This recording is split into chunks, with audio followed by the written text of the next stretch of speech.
முக்கியமான ஒரு பண்பை சொல்லி காட்டுகிறான். என்ன இன்னைக்கு எங்களுடைய சமூகத்தின் நிலை என்ன தெரியுமா?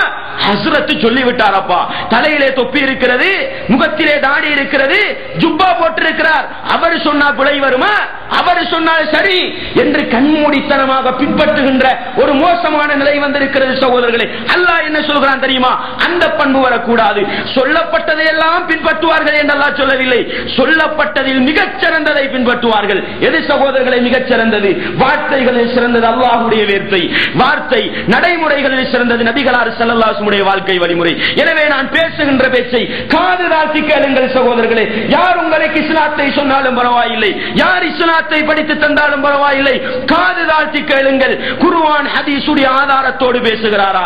குர்ஆன் ஹதீஸுடைய ஆதாரத்தோடு பேசினால் நாங்கள் இறைநேச செல்வர்கள் என்றால் முதலாவது எங்களுடைய வாழ்க்கையிலே மாற்றம் வர வேண்டும். இப்படிப்பட்ட அடியார்களுக்கு நபியே நீங்கள் மறுமை வெற்றி இருக்கிறது என்ற நற்செய்தியை சொல்லுங்கள் என்று அல்லாஹ் அல் குர்ஆனிலே சொல்லி காட்டுகின்றான். எனவே அன்பான இஸ்லாமிய சகோதரர்களே, நாங்கள் வந்த நோக்கங்கள் வேறு வேறு சிந்தனைகள் இருந்தாலும் இப்பொழுது நாங்கள் அதை மறுபரிசீலனை செய்து கொள்வோம். எப்படி? அல்லாஹ்வுடைய மார்க்கத்தை படிக்க வந்திருக்கிறோம். சொற்பொழிவு நிகழ்ச்சிகளை ஆதாரத்தோடு காது தாழ்த்தி கேட்போம்.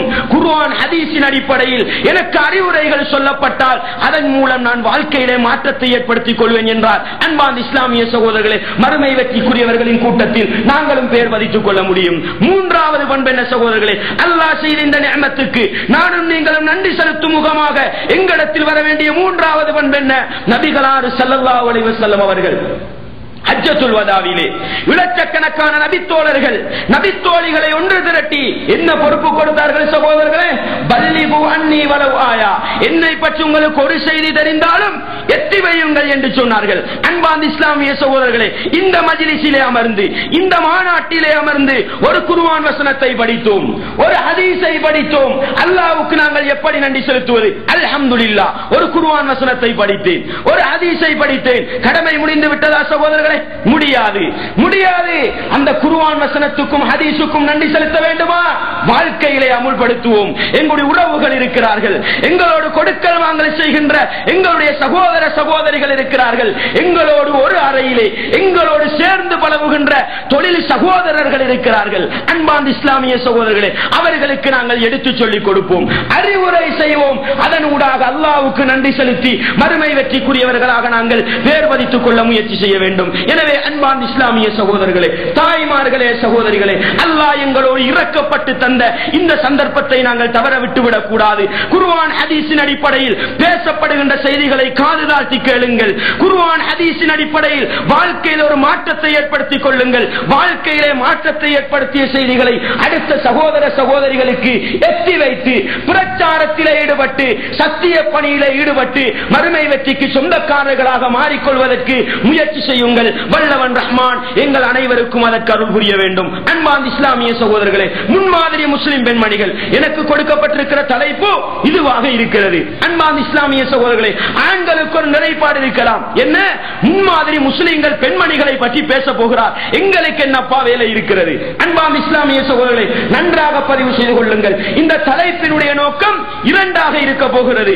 ஒன்று, இஸ்லாத்தில் முன்மாதிரியாக இருந்த பெண்மணிகள் எப்படிப்பட்ட விளைவுகளை ஏற்படுத்தினார்கள், எப்படிப்பட்ட இஸ்லாமிய புரட்சியை ஏற்படுத்தினார்கள், இஸ்லாத்தில் எப்படிப்பட்ட சாதனைகளை பதித்தார்கள் என்பதை பார்க்கின்ற ஆண்களாகிய நாங்கள் என்ன செய்திருக்கிறோம், நாங்கள் என்ன செய்ய வேண்டி இருக்கிறது?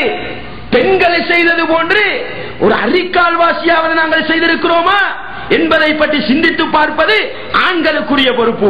பெண்களுக்குரிய வேலை என்ன தெரியுமா? இந்த தலைப்பின் ஊடாக நாங்களும் பெண் சமூகம் தானே, இஸ்லாத்திலே எங்களுக்கு பங்கு கிடையாது, ஆனால் முஸ்லிம் பெண்மணிகள் இஸ்லாத்துக்கு சேவை செய்திருக்கிறார்களே, அதுபோன்று எங்களையும் இஸ்லாத்துக்கு சேவை செய்கின்ற பெண்மணிகளாக மாற்றிக்கொள்ள வேண்டும் என்ற இரண்டு நோக்கமும் இருக்கிறது என்பதை உள்ளத்தில் ஆழமாக நிறுத்திக் கொண்டு இந்த சொற்பொழிவு நிகழ்ச்சியை கேட்க வேண்டும். அன்பார்ந்த இஸ்லாமிய சகோதரர்களே, அல்லாஹ் அல் குர்ஆனிலே இறை விசுவாசிகளுக்கு உதாரணம் சொல்லுகின்ற பொழுது யாரை சொல்கிறான் தெரியுமா? ஒரு ஆணை உதாரணமாக சொல்லவில்லை. யாரை உதாரணமாக சொல்கிறான்? அல்லாஹ் இரண்டு பெண்மணிகளை இறை விசுவாசிகளுக்கு உதாரணமாக சொல்கிறான். முன்மாதிரி முஸ்லிம் பெண்மணிகள் என்றால் அல்லாஹ்வே சொல்லி காட்டுகிறான். கேளுங்கள் அன்பார்ந்த இஸ்லாமிய சகோதரர்களே, 66வது அத்தியாயம் 11வது வசனம் இப்படி சொல்கிறது. கேளுங்கள். ضرب الله مثلا للذين آمنوا امرأة فرعون. இறை விசுவாசிகளுக்கு அல்லாஹ் உதாரணம் சொல்கிறான் ஒரு பெண்மணியை. யார் அந்த பெண்மணி? ஃபிரௌனுடைய மனைவியை அல்லாஹ் உதாரணம் சொல்லி காட்டுகின்றான். அன்பார்ந்த இஸ்லாமிய சகோதரர்களே, ஃபிரௌனுடைய மனைவியை ஏன் அல்லாஹ் உதாரணம் சொல்லி காட்டுகிறான் சகோதரர்களே? ஃபிரௌனுடைய மனைவி என்றால் அவள் லேசானவள் அல்ல, லேசான தரத்தில் இருந்தவள் அல்ல. உலகத்திலே நான் தான் இறைவன், அனரப்புக்குமுல் அலா, உங்களுக்கு மிகப்பெரிய இறைவன் நான் தான் என்று சொன்ன அந்த ஃபிரௌனுடைய மனைவி இந்த உலகத்தில் எப்படி வாழ்ந்திருப்பாள் சகோதரர்களே? சிந்தனை செய்து பாருங்கள். இன்றைக்கு ஜனநாயக நாட்டிலே இருக்கிற ஒரு ஜனாதிபதியுடைய மனைவி எப்படி சுகபோக வாழ்க்கை, எப்படி இன்பமான வாழ்க்கை. ஜனநாயகம் என்றால் என்ன சகோதரர்களே? ஜனாதிபதி விடுகின்ற தவறை மக்களுக்கு கேட்க முடியும், மக்கள் விரும்பினால் ஆட்சியை மாற்ற முடியும். இப்படிப்பட்ட ஜனநாயக நாட்டுக்குள் இருக்கின்ற ஒரு ஜனாதிபதியின் மனைவி எப்படிப்பட்ட சுகபோகங்களை அனுபவிக்கிறாள், எப்படிப்பட்ட இன்பமான வாழ்க்கையை வாழுகின்றாள். சிந்தனை செய்து பாருங்கள் சகோதரர்களே. இன்னைக்கு ஜனநாயக நாட்டில் இப்படி என்றால் நான் தான் உலகத்தை படைத்து ஆட்சி செய்கின்ற இறைவன் என்று சொன்ன ஃபிரௌனின் மனைவி எப்படி சுகமாக வாழ்ந்திருப்பாள், எப்படி சந்தோஷமான ஒரு வாழ்க்கையை வாழ்ந்திருப்பாள். அன்பார்ந்த இஸ்லாமிய சகோதரர்களே, கொஞ்சம் சிந்தனை செய்து பாருங்கள், எப்படி வாழ்க்கையை வாழ்ந்திருப்பாள். என்ன செய்கிறார் தெரியுமா? மூசா அலைஹிஸ்ஸலாமுடைய பிரச்சாரம் அவர்களுடைய காதுக்கு எட்டுகிறது. மூசா அலைஹிஸ்ஸலாம் அவர்கள் அழைக்கின்ற அழைப்பு பணி அவர்களுடைய காதிலே வந்து விழுகிறது. உடனடியாக என்ன சொன்னார்கள் தெரியுமா? அவர்கள் சொன்ன வார்த்தையை பதிவு செய்து கொள்ளுங்கள். இது காலத்து ரப்பி பினிலி இந்த கபைத்தன் ஃபில் ஜன்னா. முதலாவது உலகத்தில் இருக்கின்ற இந்த இன்பம், ஃபிரௌனுடைய அரண்மனைகள், ஃபிரௌனுடைய உதவியாட்கள், ஃபிரௌனுடைய இன்பமான வாழ்க்கை இன்பம் அல்ல. அதை அப்படியே சுருட்டி காலுக்கு கோக்கிலால் போட்டு மிதித்தார்கள். மிதித்து விட்டு படைத்தவனிடத்தில் முறைப்பாடு செய்கிறார்கள். என்னை படைத்த நாயனே, உன்னுடைய சுவனத்தில் எனக்கு ஒரு வீட்டை கட்டு. அன்பார்ந்த இஸ்லாமிய சகோதரர்களே, இதை விட அந்த பெண்ணின் சிறப்புக்கு வேறு என்ன இருக்க முடியும்? இன்றைக்கு உலகத்தின் இன்பத்துக்காக வேண்டி, அற்பமான லாபத்துக்காக வேண்டி எதையும் செய்ய துணிந்திருக்கிற சமூகம் நாங்கள் அல்லவா? எதையும் செய்ய துணிந்திருக்கிறோம். உலகத்தின் அற்பமான லாபம் கிடைக்க வேண்டும், வட்டி எடுக்க வேண்டுமா, வட்டியை எடுப்போம். களவெடுக்க வேண்டுமா, களவெடுப்போம். ஏமாற்ற வேண்டுமா, ஏமாற்றுவோம். மார்க்கத்தை விற்பனை செய்ய வேண்டுமா, மார்க்கத்தை விற்பனை செய்வோம். என்ன செய்ய வேண்டும் சகோதரர்களே? முஸ்லிம் சமூகத்திலே சீதன பிரச்சனை கொடிகட்டி பறக்கிறது. என்ன?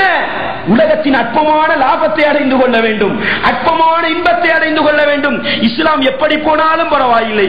ஆனால் அந்த பெண்மணி இந்த உலகத்தில் இருக்கின்ற எல்லா இன்பங்களையும் அப்படியே சுருட்டி காலுக்கு கீழால் போட்டு மிதித்து விட்டு உலகத்தின் இன்பம் இன்பம் இல்லை, சுவனத்திலே எனக்கு ஒரு வீட்டை கட்டி என்று சொன்னார்கள். அன்பார்ந்த இஸ்லாமிய சகோதரர்களே, இது முதலாவது.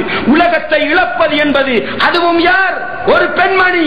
ஆண்மகன் தூக்கி வீசி விட்டு போய் விடுவான். பெண்ணுடைய இயல்பு மனப்பான்மை என்ன சகோதரர்களே? அடுத்த பெண் அழகாக உடுத்தார், அதுபோன்று நானும் அழகாக உடுக்க வேண்டும். அடுத்த பெண் அழகாக ஆபரணங்களை அணிந்தால் நானும் அழகாக அணிய வேண்டும் என்று அடுத்தவர்களை பார்த்து தன்னையும் பெருசிப்படுத்திக் கொள்ள வேண்டும் என்ற இயல்பு மனப்பான்மை கொண்டவர்கள் நாம் பெண்கள் என்பவர்கள். ஆனால் அந்த பெண்மணி இந்த எல்லையெல்லாம் மீறி அதை அப்படியே தூக்கி எறிந்து விட்டு அல்லாஹ்விடத்திலே சுவனத்தை கேட்கிறார்கள் என்று சொன்னால், அன்பார்ந்த இஸ்லாமிய சகோதரர்களை, எங்களை நாங்கள் பரிசோதனை செய்து பார்க்க வேண்டும். அல்லாஹ்வுடைய சுவனத்தை அடைந்து கொள்வதற்காக உலகத்திலே ஹராமாக்கப்பட்ட காரியங்களை தூக்கி வீசுகிறோமா சகோதரர்களை? தூக்கி வீசுகிறோமா? கொஞ்சம் சிந்தனை செய்து பாருங்கள். அடுத்த கட்டம் என்ன? ஃபிரௌனுடைய மனைவி எப்படி கொடுமைப்படுத்தப்பட்டிருப்பாள்? அன்பார்ந்த இஸ்லாமிய சகோதரர்களே, உலகத்திலே சுதந்திரவாளியாக இருக்கிற ஒரு மனிதன் ஒரு கொள்கை மாற்றத்தை ஏற்படுத்துகிறான். அவனுக்கு பிரச்சனை வராது, அவனுக்கு சோதனை வராது. ஆனால் ஒரு கணவனுக்கு மனைவியாக இருக்கிற ஒரு பெண்மணி இஸ்லாத்தை ஏற்றுக்கொண்டால் அவள் கணவனுடைய கண்ட்ரோலிலே இருக்கிறாள், கணவனுடைய பொறுப்பிலே இருக்கிறாள், நினைத்ததை செய்ய முடியும். அன்பார்ந்த இஸ்லாமிய சகோதரர்களே, அல்லாஹ் சொல்லி காட்டுகிறான் தானே, ஃபிரௌன் தன்னுடைய அதிகாரத்துக்கு இல்லாத தன்னுடைய மஜ்லிஸிலே இருந்த சூனியக்காரர்களுக்கு எப்படி எச்சரிக்கை செய்தான்? நான் உங்களுக்கு அனுமதி தருவதற்கு முன்னால் மூசாவை நீங்கள் ஏற்றுக்கொண்டீர்களா? உங்களுக்குரிய தண்டனை என்ன? உங்களை கால் மாற்றி கை மாற்றி வெட்டுவேன், உங்களை கொலை செய்வேன், இரண்டு கூட கிழித்து போடுவேன். அன்பார்ந்த இஸ்லாமிய சகோதரர்களே, இது யாருக்கு விட்ட எச்சரிக்கை? தன்னுடைய அதிகாரத்தில் உள்ளவர்களுக்கு அல்ல, தனக்கு சேவை செய்த, தன்னை பலப்படுத்திய, மூசாவை தோற்கடிப்பதற்கு முயற்சி செய்த சூனியக்காரர்களுக்கு கொடுத்த எச்சரிக்கை என்ன? கை மாற்றி கால் மாற்றி வெட்டுவேன், கொலை செய்வேன், இரண்டாக கிழிப்பேன் என்றால் தன்னுடைய கைக்கு கீழால் இருந்த, தன்னுடைய பொறுப்புக்கு கீழால் இருந்த ஃபிரௌனுடைய மனைவி எப்படி கொடுமைப்படுத்தப்பட்டிருப்பாள் சகோதரர்களே, கொஞ்சம் சிந்தனை செய்து பாருங்கள். எவ்வளவு நோவினை செய்யப்பட்டிருப்பாள், எவ்வளவு பாதிக்கப்பட்டிருப்பாள், சிந்தனை செய்து பாருங்கள் சகோதரர்களே. இவ்வளவு இன்பங்களை தூக்கி வீசியது ஒரு பக்கம், மிகப்பெரிய கொடுமைக்கு உள்ளாக்கப்படுகிறாள். அல்லாஹ்வை பார்த்து சொன்ன செய்தி என்ன தெரியுமா? வனஜ்ஜினி மின் ஃபிரௌன வஅமலிஹி, ஃபிரௌனிடத்திலிருந்தும் ஃபிரௌனின் அநியாயத்திலிருந்தும், வனஜ்ஜினி மினல் கௌமில் காபிரீன், இறை நிராகரிப்பிலே ஈடுபடுகின்ற இந்த கூட்டத்தவர்களிலிருந்தும் என்னை பாதுகாத்து விடு இறைவா என்று அந்த பெண்மணி அல்லாஹ்விடத்தில் பொறுப்பு சாட்டுகிறார்கள் என்று சொன்னால் இது யாரால் முடியும் சகோதரர்களே? யாரால் முடியும்? கொஞ்சம் சிந்தனை செய்து பாருங்கள். பொருளாதாரம் கொஞ்சம் கீழ்மட்டத்துக்கு போகிறது, வட்டி எடுக்க ஆரம்பித்து விடுகிறோம். அன்பார்ந்த இஸ்லாமிய சகோதரர்களே, குடும்ப வாழ்க்கையில் கொஞ்சம் பிரச்சனை. என்ன பிரச்சனை? மார்க்க விவகாரங்களிலே ஈடுபட்டாராம், அதனால் கணவன் மனைவிக்கிடையில் தகராறாம். வேண்டாம் அப்பா இந்த தொல்லை, கொள்கை எப்படி போனாலும் பரவாயில்லை, எனக்கு குடும்ப வாழ்க்கை தான் முக்கியம். அன்பார்ந்த இஸ்லாமிய சகோதரர்களே, மார்க்கத்தை பேசினால் ஊர் மக்கள் எதிர்க்கிறார்களாம், மார்க்கத்தை பேசினால் சமூகம் எதிர்க்கிறதாம். வேண்டாம் அப்பா இந்த பிரச்சனை, எல்லோரோடும் ஒத்துமையாக போய்விடுவோமே, ஒற்றுமையை பாதுகாத்துக் கொள்வோமே, இரக்கத்தை வளர்த்துக் கொள்வோமே. அன்பார்ந்த இஸ்லாமிய சகோதரர்களே, எங்களுடைய மனப்பாங்கு, எங்களுடைய நிலைப்பாடு என்ன? உலகத்துக்காக அல்லாஹ்வுடைய மார்க்கத்தை காலுக்கு கீழால் போட்டு மிதிக்கின்ற நிலை எங்களுடையது என்றால், அந்த உதாரண பெண்மணி, உதாரண புருஷராக இருந்த ஃபிரௌனுடைய மனைவி செய்த வேலை என்ன சகோதரர்களே? முழு உலகத்தையும் காலுக்கு கீழால் போட்டு மிதித்துவிட்டு படைத்தவனிடத்திலே முறைப்பாடு செய்தார்கள் அல்லவா? இது போன்றுதான் நாங்கள் இருக்க வேண்டும். எப்படி? அல்லாஹ்வுடைய மார்க்கத்துக்காக, இஸ்லாத்துக்காக எதையும் நாங்கள் இழக்க தயார். இஸ்லாமிய சகோதரர்களே, எதையும் நாங்கள் இழக்க தயார். உலகத்திலே பொருளாதாரம் இல்லாமல் போகிறதா? வேண்டாம் அப்பா வட்டி, வேண்டாம் அப்பா ஏமாற்று, வேண்டாம் அப்பா கலப்படம். இஸ்லாமிய சகோதரர்களே, இப்பொழுது நாங்கள் சிந்தனை செய்து பார்ப்போம். பொருளாதாரத்தை திரட்ட வந்திருக்கிற நாங்கள், பொருளாதாரத்தை சேமிக்க வந்திருக்கின்ற நாங்கள், பொருளாதாரத்தை திரட்டுகின்ற பொழுது இஸ்லாத்தை பார்க்கிறோமா? இஸ்லாமிய சிந்தனை கொஞ்சமானும் எங்களுக்கு இருக்கிறதா? அன்பார்ந்த இஸ்லாமிய சகோதரர்களே, நாங்கள் படிப்பினை பெற வேண்டுமா? ஒரே சம்பவமாக ஃபிரௌனுடைய மனைவியின் வரலாற்று சம்பவத்தை எங்களுக்கு எடுத்து நோக்க முடியும். எனவே அன்பார்ந்த இஸ்லாமிய சகோதரர்களே, முஸ்லிம் சமூகத்துக்கு முன்மாதிரி என்றால் அந்த பெண்மணிகள் தான் என்பதை புரிந்து கொள்ள வேண்டும். அடுத்ததாக சகோதரர்களே, பாருங்கள் எப்படிப்பட்ட அல்லாஹ்வின் நம்பிக்கை என்று பாருங்கள். இப்ராஹிம் அலைஹிஸ்ஸலாம் அவர்கள் வயது முதிர்ந்த பருவம், வயது முதிர்ந்த பருவம், ஒரு குழந்தை கிடைக்கிறது, இஸ்மாயில் அலைஹிஸ்ஸலாம். எப்படி? அல்லாத பருவத்திலே கிடைக்கிறது. அல்ஹம்துலில்லாஹில்லதி வஹபலி அலல் கிபரி இஸ்மாயில். வயது முதிர்ந்த பிறகு எனக்கு இஸ்மாயிலை தந்த அல்லாஹ்வுக்கே எல்லா புகழும் என்று சொன்னார்களே, வயது முதிர்ந்த பருவத்திலே கிடைக்கிறது. அல்லாஹ் ஆர்டர் போடுகிறான், அல்லாஹ் ஆர்டர் போடுகிறான். இஸ்மாயில் அலைஹிஸ்ஸலாம் அவர்களையும் ஹாஜர் என்ற பெண்மணியையும் இந்த மக்கமா நகரிலே கொண்டு வந்து விட வேண்டும். இந்த காபத்துல்லா இருக்கிறது அல்லவா, அதற்கு அருகாமையிலே கொண்டு வந்து விட்டு விட்டு போக வேண்டும். எப்படிப்பட்ட நிலை? இன்றைக்கு போன்ற மக்கமா நகராது இல்லை சகோதரர்களே, இல்லை. அந்த பெண்மணி இப்ராஹிம் அலைஹிஸ்ஸலாம் அவர்களை பார்த்து கேட்கிறார்கள், இப்ராஹிமே, பயிர் பச்சைகள் இல்லாத, மனித சஞ்சாரங்களற்ற இந்த இடத்திலே எங்களை விட்டுவிட்டு நீங்கள் எங்கே போகிறீர்கள் என்று கேட்கிறார்கள். அன்பார்ந்த இஸ்லாமிய சகோதரர்களே, பால் குடிக்கின்ற பருவத்தில் இருக்கின்ற ஒரு குழந்தையை ஒரு பெண்ணோடு விட்டுவிட்டு செல்கிறார்கள். உதவிக்கு ஆட்கள் கிடையாது, ஈத்தம்பழங்களும் தண்ணீரும் முடிந்து விட்டால் சாப்பிடுவதற்கு பயிர் பச்சைகள் கிடையாது. அன்பார்ந்த இஸ்லாமிய சகோதரர்களே, இப்ராஹிம் அலைஹிஸ்ஸலாம் அவர்கள் திரும்பி பார்க்கவில்லை, அப்படியே போகிறார்கள். அந்த பெண்மணி 3 விடுத்தம் கேட்கிறார்கள்.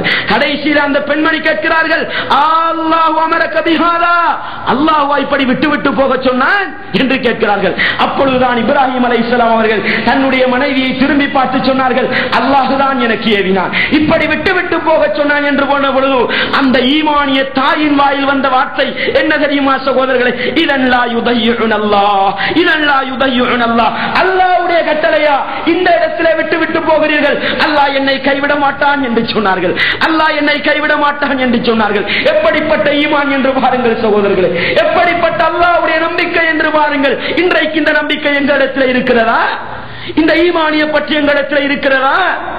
இஸ்லாமிய சகோதரர்களே, கொள்கையை பேசினால், இஸ்லாத்தை பேசினால் பிரச்சனை என்றால் வேண்டாம் அப்பா பிரச்சனை, எனக்கு உலகம் தான் முக்கியம் என்று போகிறோம். ஆனால் அந்த பெண்மணி எப்படி இருந்தார்கள் என்று பாருங்கள். அன்பார்ந்த இஸ்லாமிய சகோதரர்களே, அல்லாஹ் கைவிட்டானா? அவர்களுடைய நம்பிக்கைக்கு அல்லாஹ் கைவிட்டானா? இன்றைக்கு என்ன செய்கிறோம்? 1 லட்சத்தை தாண்டி விட்டது. இலங்கையிலிருந்து டிக்கெட் 3 லட்சத்தை தாண்டி விட்டது. என்ன செய்கிறோம்? இலட்சக்கணக்கு போனாலும் பரவாயில்லை, இலட்சக்கணக்கை செலவழித்து மக்கா மாநகருக்கு வருகிறோம். யாரை ஞாபகப்படுத்த சகோதரர்களே? யாரை ஞாபகப்படுத்த? அந்த பெண்மணியை ஞாபகப்படுத்தத்தான் வருகிறோம். அந்த ஈமானிய தாயை ஞாபகப்படுத்தத்தான் வருகிறோம். ஏன்? சஃபா மர்வா மலைக்கிடையிலே ஓடுகிறோம். யார் ஓடியது சகோதரர்களே? தண்ணீர் முடிந்து விட்டது, ஈத்தம்பழங்கள் முடிந்து விட்டது. எப்படியாவது பிள்ளையின் பசியை தீர்க்க வேண்டும். ஓடி செல்கிறார்கள் சஃபா மர்வா மலைக்கிடையிலே. யாராவது உதவிக்கு இருக்கிறார்களா? யாருமே இருக்கவில்லை. இன்றைக்கு நாங்களும் ஓடுகிறோம் தானே சகோதரர்களே? ஏன் ஓடுகிறோம்? அந்த ஈமானிய தாயை ஞாபகப்படுத்துகின்றோம். ஜம்சம் தண்ணீர் என்றால் எங்களுக்கு ஒரு இன்பம். அன்பார்ந்த இஸ்லாமிய சகோதரர்களே, என்ன இலட்சக்கணக்கு செலவழித்து மக்கா மாநகருக்கு வந்துவிட்டு நாட்டுக்கு திரும்புகின்ற போது எப்படி திரும்புகிறான் தெரியுமா? லக்ஸரி கார் வாங்கிக் கொண்டல்ல, பெரும் பெரும் சொத்து பெறுமதியான வாகனங்களை வாங்கிக் கொண்டல்ல. என்ன? வடக்கையிலே ஒரு கேன் இருக்கிறது. என்ன சகோதரர்களே? அது ஜம்சம் தண்ணீரை விமானத்திலே எடுத்துக்கொண்டு போய் நாட்டிலே பங்கு வைக்க வேண்டுமாம், நாட்டிலே குடிக்க வேண்டுமாம். அன்பார்ந்த இஸ்லாமிய சகோதரர்களே, இந்த தண்ணீரை குடிக்கிற எங்களுக்கு அந்த தாயார் செய்த தியாகம் ஞாபகத்துக்கு வரக்கூடாதா? அல்லாஹ்வுடைய நம்பிக்கை உறுதியாக கூடாதா? என்ன? தண்ணீரை குடித்து இன்பம் காணுகிறோம். ஆனால் அந்த தண்ணீர் எங்களுடைய ஈமானை வளர்க்க வேண்டும் சகோதரர்களே. எங்களுக்கு முன்னுதான் இருந்த இறை நம்பிக்கையில் தளராத உறுதியில் இருந்த அந்த ஈமானிய தாயை ஞாபகப்படுத்த வேண்டும். எங்களை பார்த்து ஒரு கேள்வி கேட்க வேண்டும். என்னிடத்தில் இந்த ஈமான் இருக்கிறதா? அல்லாஹ் என்னை கைவிட மாட்டான் என்ற நம்பிக்கை இருக்கிறதா? சிந்தனை செய்து பாருங்கள் சகோதரர்களே. கிடையாது. உதகையா என்ன? மாட்டின் கழுத்திலும் ஆட்டின் கழுத்திலும் ஒட்டகத்தின் கழுத்திலும் கத்தியை வைத்து இரத்தத்தை ஓட்ட வேண்டும். எத்தனை மாடு அறுத்திருக்கிறேன், எத்தனை ஆடு கொடுத்தேன், எத்தனை பார்சல் இறைச்சி பங்கு வைத்தேன். அன்பார்ந்த இஸ்லாமிய சகோதரர்களே, வேண்டாம் சகோதரர்களே, வீண் பெருமை வேண்டாம், தற்பெருமை வேண்டாம். இந்த கழுத்திலே கத்தியை வைத்து அறுக்கிறோமா? நான் நீங்களும் பெற வேண்டிய படிப்பினை என்ன? ஒரு ஈமானிய தாய் தன்னுடைய மகனை தயார் செய்கிறார். எதற்காக? அல்லாஹ்வுக்காக கழுத்தை கொடுப்பதற்கும் தயாரான ஒரு பிள்ளையை வளர்த்து வைக்கிறார் என்று சொன்னார். பலம்மா பலகமாஹு ஸய கால யா புனை இன்னி அரா ஃபில் மனாமி அன்னி அஸ்பஹுக ஃபந்துர் மாதா தரா. இப்ராஹிம் அலைஹிஸ்ஸலாம் அவர்கள் தன்னுடைய அருமை மகன் வயது முதிர்ந்த பருவத்திலே கிடைக்கிறது. அதுவும் நீண்ட காலம் பிரிந்திருக்கிறார்கள், சேர்ந்து வாழவில்லை. கழுத்திலே கத்தியை வைப்பதற்காகத்தான் வருகிறார்கள். மகனை பார்த்து கேட்கிறார்கள், என் அருமை மகனே, அல்லாஹ் உன்னை அறுத்து பலிடுமாறு சொல்கிறான், உன்னுடைய நிலைப்பாடு என்ன? என் அருமை தந்தையே, அல்லாஹ் ஏவியதை நீங்கள் செய்யுங்கள், என்னை நீங்கள் பொறுமைசாலியாக கண்டு கொள்வீர்கள். அன்பார்ந்த இஸ்லாமிய சகோதரர்களே, இன்றைக்கு எங்களுடைய தாய்மார், எங்களுடைய பெற்றோர்கள் ஒரு பிள்ளை இஸ்லாத்துக்காக பழி போகிறது என்று சொன்னால் அதை விட்டுக் கொடுக்க மாட்டார்கள். என்ன? 7 வருடம் ஒரு அரபு மதரசாவிலே படிக்க வேண்டும், வெளிநாட்டுக்கு சென்ற ஒரு இஸ்லாமிய பல்கலைக்கழகத்தில் படிக்க வேண்டும். வேண்டாம் அப்பா, என்னுடைய பிள்ளைக்கு இந்த சீரழிவு வேண்டாம். என்ன? அல்லாஹ்வுடைய மார்க்கத்தை படிப்பதற்கு எங்களுடைய பிள்ளைகளை பிரிந்திருப்பது எங்களுக்கு கஷ்டம். ஆனால் அல்லாஹ்வுடைய கட்டளை நிறைவேற்றுவதற்காக ஒரு பிள்ளையின் கழுத்திலே கத்தியை வைத்து பிள்ளையை இழந்தாலும் பரவாயில்லை, அல்லாஹ்வுடைய கட்டளை தான் எனக்கு முக்கியம் என்று அந்த ஈமானிய தாய் வாழ்ந்தார்கள் அல்லவா? அது போன்ற ஈமானிய பற்றி எங்களுக்கு இருக்கிறதா? இஸ்லாமிய உணர்வு எங்களுக்கு இருக்கிறதா? சிந்தனை செய்து பாருங்கள் சகோதரர்களே. இஸ்லாம் எப்படி சீரழிந்து போனாலும் பரவாயில்லை, நான் சொகுசு வாழ்க்கை வாழ வேண்டும், நான் இன்பமாக வாழ வேண்டும். சிந்தனை செய்து பாருங்கள் சகோதரர்களே. வேண்டாம் சகோதரர்களே, இந்த முன்மாதிரி தாய்மார்களில் இருந்து படிப்பினை பெறுகின்ற ஈமானிய உள்ளம் கொண்டவர்களாக நாங்கள் மாற வேண்டும் சகோதரர்களே. அடுத்ததாக பாருங்கள், வரலாற்று ஏடுகளை புரட்டி புரட்டி செல்லுகின்ற பொழுது அல் குர்ஆனாக இருக்கட்டும், நபிமொழி தொகுப்புகளாக இருக்கட்டும், புகாரியை புரட்டினாலும் முஸ்லிமை புரட்டினாலும் இஸ்லாத்துக்கு முன்னுதாரணமாக இருப்பவர்கள் ஈமானிய தாய்மார்கள், பெண்மணிகள் தான் சகோதரர்களே. சகோதரிகளை நன்றாக பதிவு செய்து கொள்ளுங்கள். நபிகளார் ஸல்லல்லாஹு அலைஹி வஸல்லம் அவர்கள் நபித்துவம் கிடைத்து ஹிரா குகையிலிருந்து எப்படி வந்தார்கள் சகோதரர்களே? புகாரியிலே பதிவு செய்யப்பட்டிருக்கின்ற செய்தியை நாங்கள் பார்க்கிறோம். எப்படி வந்தார்கள்? நடுங்கியவர்களாக, வேறுத்து விறுவிறுத்தவர்களாக தன்னுடைய மனைவியிடத்தில் ஓடி வருகிறார்கள். சகோதரர்களே, புகாரியிலே 3வது ஹதீஸ், மிகப்பெரிய ஒரு ஹதீஸ், வாசித்து பாருங்கள். எப்படி வந்தார்கள்?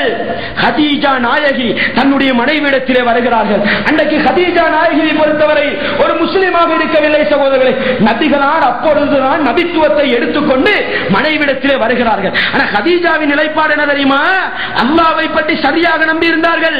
மக்கா முஷ்ரிக்குகள் இருக்கிறார்கள் அல்லவா, அல்லாஹ்வை ஏற்றுக்கொண்டுதான் இருந்தார்கள், அல்லாஹ்வை நம்பித்தான் இருந்தார்கள். அப்ரஹாவுடைய படை, யானப்படை கஅபத்துல்லாஹ்வை உடைக்க வருகிறது. அப்துல் முத்தலிப் என்ன செய்கிறார்? ஒட்டகத்துக்கு விலை பேசுகிறார். என்னுடைய ஒட்டகத்தை எனக்கு தந்து விடு. அன்பார்ந்த இஸ்லாமிய சகோதரரே, அப்பொழுது அப்ரஹா கேட்ட கேள்வி என்ன? என்னப்பா இது? கஅபத்துல்லாஹ்வை நான் உடைக்க வந்திருக்கிறேன், நீ ஒட்டகத்துக்கு விலை பேசுகிறாய்? ஒட்டகத்தின் சொந்தக்காரன் நான், அதை நான் பாதுகாக்க வேண்டும். கஅபத்துல்லாஹ்வுக்கு சொந்தக்காரன் அல்லாஹ் இருக்கிறான், அவன் பாதுகாத்துக் கொள்வான் என்று அவர்களுக்கு அல்லாஹ்வை பற்றி இருக்கிற நம்பிக்கை வெளிப்படுத்தினார்களா இல்லையா? அன்பார்ந்த இஸ்லாமிய சகோதரரே, மக்காவுக்குள் வந்தவர்கள் ஊர் மக்களை எல்லாம் அழைத்துக் கொண்டு ஒரு மலை உச்சிக்கு ஏறுகிறார்கள். எதற்காக தெரியுமா? அல்லாஹ்வுடைய சக்தியை பார்ப்பதற்காக. எப்படி அல்லாஹ் அப்ரஹாவுடைய படை அழிக்கிறான் என்பதை பார்ப்பதற்காக. அல்லாஹ் அழித்து காட்டினான் வேறு. அந்த மக்கா முஷ்ரிக்குகளுக்கு அல்லாஹ்வுடைய நம்பிக்கை இருந்தது. கதீஜா அம்மையார் அல்லாஹ்வை நம்பி இருந்தார்கள். சகோதரர்களே, இஸ்லாமிய சட்டதிட்டங்கள் தெரியாது, கொள்கை கோட்பாடுகள் தெரியாது. ஆனால் அல்லாஹ் தான் எங்களை படைப்பவன், அல்லாஹ் தான் எங்களை பாதுகாப்பவன் என்பதை சரியாக விளங்கி இருந்தார்கள். நபிகளார் வந்து சொல்கிறார்கள், கதீஜாவே, எனக்கு ஏதோ தீங்கு ஏற்பட்டு விட்டது போல நடுக்கம் வேறுத்து விறுவிறுக்கிறது. எங்களுடைய மனைவிமார்கள் நிலை எப்படி இருக்கும்? அன்பார்ந்த இஸ்லாமிய சகோதரிகளே, தாய்மார்களே, சகோதரிகளே, கணவன் வருகிறார், பள்ளிக்கு போனப்போ மார்க்கத்தை பேசினால் பிரச்சனையாக இருக்கிறது என்ற ஒரு தகவலை எங்களுடைய பெண்மணிகளை நோக்கி சொன்னால் எங்களுடைய பெண்மணிகளின் நிலை எப்படி இருக்க போகிறது? எங்களுடைய பிள்ளை வருகிறது, வாலிப பையன் வருகிறான், பாப்பாவை பார்த்து சொல்கிறான், பாப்பாவே, பள்ளிக்குள் மார்க்கத்தை பேசினால் பிரச்சனை பொங்கிவிட்டது. பாப்பாவின் நிலைப்பாடு எப்படி இருக்கும்? சகோதரர்களே, அல்லாஹ்வை வெறுமனே வார்த்தை அளவில் ஏற்றுக்கொண்டிருந்த அந்த கதீஜாவின் நம்பிக்கை எப்படி இருந்தது தெரியுமா? கல்லா கல்லா, நீங்கள் நினைப்பது போன்று உங்களுக்கு ஆபத்து வரவில்லை, நீங்கள் நினைப்பது போன்று உங்களுக்கு தீங்கு வரவில்லை.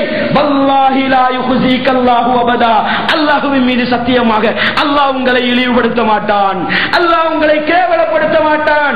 இன்னக லதஸிலுர் ரஹீம் வ தஅமிலுல் கல் வ தக்ஸிபுல் மஅதூம் வ துஹீனு அலா நவாயிபில் ஹக். நபிகளாரிடத்தில் நல்ல பண்பு, ஏழைகளுக்கு உதவி செய்கிறீர்கள், பிரச்சனைகள் வந்தவருக்கு உதவி செய்கிறீர்கள், குடும்பத்தவர்களை அனுசரித்து நடக்கிறீர்கள், விருந்தாளிகளை மதித்து நடக்கிறீர்கள்.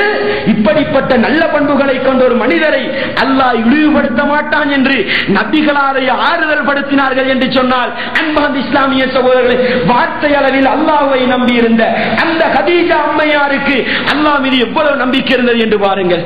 அன்பார்ந்த இஸ்லாமிய சகோதரர்களே, நாங்கள் என்ன செய்வோம்? எங்களுடைய நிலை என்ன? தாய்மார்களாக இருக்கட்டும், தந்தைகளாக இருக்கட்டும், ஆணாக இருக்கட்டும், பெண்ணாக இருக்கட்டும், சகோதரர்களோ சகோதரிகளோ, ஒவ்வொருவரும் உள்ளத்திலே கை வைத்து கேட்டு பாருங்கள்.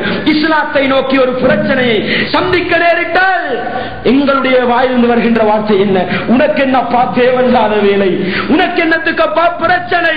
அன்பார்ந்த இஸ்லாமிய சகோதரர்களே, ஒரு நாளையில் ஒரு பெண்மணி ஒரு ஆணை பார்த்து அல்லாஹ்வுடைய மார்க்கத்தை தானே பேசினீர்கள், குர்ஆன் ஹதீஸை தானே பேசினீர்கள், அல்லாஹ் உதவி செய்வான். இப்படி சொன்ன எங்களுடைய பிறப்பின் அடிப்படையில் முஸ்லிம்களாக வாழ்கின்ற உறவுகளை பார்க்க முடியுமா? ஈமானிய சகோதரர்களை பார்க்க முடியுமா? அன்பார்ந்த இஸ்லாமிய சகோதரர்களே, ஆனால் அல்லாஹ்வை நம்பியிருந்த அந்த தாயார் சொன்ன வார்த்தையை பாருங்கள். அதிலிருந்து நாங்கள் பெறுகின்ற படிப்பினை என்ன சகோதரர்களே? இஸ்லாத்துக்காக ஒரு சகோதரன் உலகத்தை இழக்கட்டும், நாங்கள் ஆட்டம் கண்டுவிடக் கூடாது, ஈமானை பறிகொடுத்து விடக் கூடாது. அடுத்த கட்டத்தை பாருங்கள் சகோதரர்களே, எங்களுடைய சமூகம் என்ன செய்யும் தெரியுமா? அதை சொல்லிவிட்டு நான் விடயத்துக்கு போகிறேன். எங்களுடைய சமூகம் என்றால் முதலாவது ஞாபகப்படுத்துவது என்ன தெரியுமா? கணவன் வீட்டுக்கு வருகிறார், மனைவியை பார்த்து சொல்கிறார், ஒரு வாரமாக கடையிலே லாபம் கிடையாது, கடையிலே வருமானம் கிடையாது என்றால் எங்களுடைய மனைவிமார்களுக்கும் அல்லது மனைவிமார்களுடைய குறையை கேட்கின்ற ஆண்களுக்கும் வருகின்ற சிந்தனை என்ன தெரியுமா? யாராவது சூனியம் செய்திருப்பார்களோ, அல்லது யாராவது என்னமாலும் வெட்டி இருப்பார்களோ, அல்லது யாராவது என்னமாலும் செய்திருப்பார்களோ. எங்காவது ஒரு சாஸ்திரக்காரன் இருக்கிறாரா என்று பார்க்க வேண்டும், எங்காவது ஒரு மந்திரியக்காரன் இருக்கிறாரா என்று பார்க்க வேண்டும். அன்பான இஸ்லாமிய சகோதரர்களே, இன்னைக்கு ஜின் வைத்தியர், நாகரீக வைத்திய முறை என்ன, ஜின் வைத்தியம் செய்கிறாராம். கணவனுக்கு பிரச்சனையா பெண்மணி, மனைவிக்கு பிரச்சனையா கணவன், என்ன ஜின் வைத்தியர் ஒருத்தர் இருக்கிறாரப்பா, போய் வருவோம். அன்பான இஸ்லாமிய சகோதரர்களே, ஜின் வைத்தியம் கூடுமா கூடாதா என்பது ஒரு பக்கம், அது மறுபரிசீலனை செய்யப்பட வேண்டிய ஒரு விடயம். எங்களுடைய நம்பிக்கை இப்படித்தான் இருக்கிறது. ஆனால் அல்லாஹ்வை வார்த்தை அளவில் நம்பி இருந்த அந்த கதீஜா அம்மையார் என்ன சொன்னார்கள் தெரியுமா? நபிகளாரை பார்த்து என்ன சொன்னார்கள் தெரியுமா? அன்றைக்கு மக்காவிலே இருந்த, இஞ்சில் வேதத்தை நன்றாக படித்தறிந்திருந்த வரக்கத் இப்னு நௌஃபல் என்ற மனிதர் இருக்கிறார். கதீஜா நாயகின் உறவு. வாருங்கள் வரக்கத் இப்னு நௌஃபல் இடத்திலே போவோம். அன்பான இஸ்லாமிய சகோதரர்களே, அல்லாஹ்வை ஏற்றுக்கொண்ட, வாயளவில் ஏற்றுக்கொண்ட சமூகம் வேதத்தை வைத்து அல்லாஹ்வை ஏற்றுக்கொள்ளவில்லை. வெறுமனே அல்லாஹ் ஒருவன் இருக்கிறான் என்பதை விளங்கிக் கொண்டிருந்த ஒரு சமூகம் பிரச்சனைக்கு தீர்வை எங்கே தேடுகிறார்கள் தெரியுமா? அன்றைக்கு இருந்த ஒரு வேதம், இஞ்சில் வேதம், அதை கற்றறிந்த அறிஞர் ஒருவர் இருக்கிறார், வரக்கத் இப்னு நௌஃபல். வாருங்கள் அவரிடத்திலே போவோம். நபிகளாரை அழைத்துச் செல்கிறார்கள். என்னை பெரிய தந்தை, என்னை சாச்சாவின் மகனே வரக்கத் இப்னு நௌஃபல் அவர்களே, என்னுடைய கணவருக்கு இப்படி ஒரு பிரச்சனை வந்திருக்கிறது, நீங்கள் தான் தீர்வு சொல்ல வேண்டும். விளக்கத்தை கேட்டுவிட்டு சொல்கிறார், முஹம்மதே உங்களிடத்தில் வந்திருப்பது யார் தெரியுமா? நாமூஸ் என்ற ஜிப்ரீல் வந்திருக்கிறார். மூசாவிடத்தில் வந்த ஜிப்ரீல் வந்திருக்கிறார். இஸ்லாமிய சகோதரே, அடுத்த கட்டம் என்ன தெரியுமா? இதிலிருந்து நாங்கள் பெறுகின்ற படிப்பினை என்ன சகோதரர்களே? நாங்கள் ஒரு பிரச்சனை எதிர்நோக்குகின்ற விடயம், நாங்கள் ஒரு பிரச்சனை எதிர்நோக்குகின்ற விதம் இஸ்லாத்துக்கு முரணான சாஸ்திரங்களும் மந்திரியங்களும் குறிப்பார்த்தலும் ஜின் வைத்தியங்களும் எங்களுடைய கண் முன்னால் வருகின்ற தீர்வுகள். ஆனால் அந்த கதீஜா அம்மையாருக்கு வந்த தீர்வை பாருங்கள், மார்க்கத்திலே பார்க்க வேண்டும், அன்றைக்கு இருந்த வேதத்திலே பார்க்க வேண்டும். அழைத்து சென்றார்கள். இது முதலாவது பகுதி சகோதரர்களே. அடுத்தது என்ன தெரியுமா? அந்த வரக்கத் இப்னு நௌஃபல் என்ற அந்த மனிதர் அந்த கதீஜா அம்மையாரை வைத்துக் கொண்டு நபிகளாரை பார்த்து சொல்கிறார், முஹம்மதே தூங்கி கிடந்த காலம் போய்விட்டது, தூங்கி கிடந்த காலம் போய்விட்டது, நீங்கள் பிரச்சாரம் செய்ய வேண்டும். எந்த அளவுக்கு பிரச்சாரம் செய்வீர்கள் தெரியுமா? நீங்கள் பிறந்த நாடு மக்கமா நகரிலிருந்து நீங்கள் வெளியேற்றப்படுவீர்கள், துரத்தப்படுவீர்கள். நபிகளார் ஆச்சரியப்பட்டு கேட்கிறார்கள், அவ முஹ்ரிஜியவும், என்னுடைய சமூகம் மக்காவின் என்னை வெளியேற்றுவார்களா? ஆம், வெளியேற்றுவார்கள். அந்த காலகட்டத்திலே, அந்த நேரத்திலே நான் உயிரோடு இருந்தால் உங்களுக்கு நான் முடியுமான அளவு உதவி செய்வேன் என்று வரக்கத் இப்னு நௌஃபல் சொல்கிறார்கள். அன்பான இஸ்லாமிய சகோதரர்களே, இது எங்களுக்குரிய தகவல். எங்களுக்குரிய தகவல் என்ன தெரியுமா? மனைவியை பக்கத்திலே வைத்துக் கொண்டு கணவன் எதிர்நோக்குகின்ற பிரச்சனையை சொல்கிறார், வேதத்தின் அடிப்படையில் எடுத்து வைக்கிறார். எங்களுடைய மனைவிமார்கள் நிலை எப்படி இருக்கும் சகோதரர்களே? கணவனுக்கு வருகின்ற பிரச்சனை மனைவிக்கு விளங்கிவிட்டால் ஒன்றோ உங்களோடு எனக்கு வாழ முடியாதப்பா என்று சொல்லிவிடுவார், அல்லது உங்களுக்கு தேவையில்லாத வேலை சும்மா இருங்களப்பா என்று சொல்வார். மார்க்க பிரச்சாரத்துக்காக என்ன செய்கிறார்கள்? சில சகோதரர்கள் பாடுபடுவார்கள், சில சகோதரர்கள் கொள்கை வளர்ச்சிக்காக போராடுவார்கள்.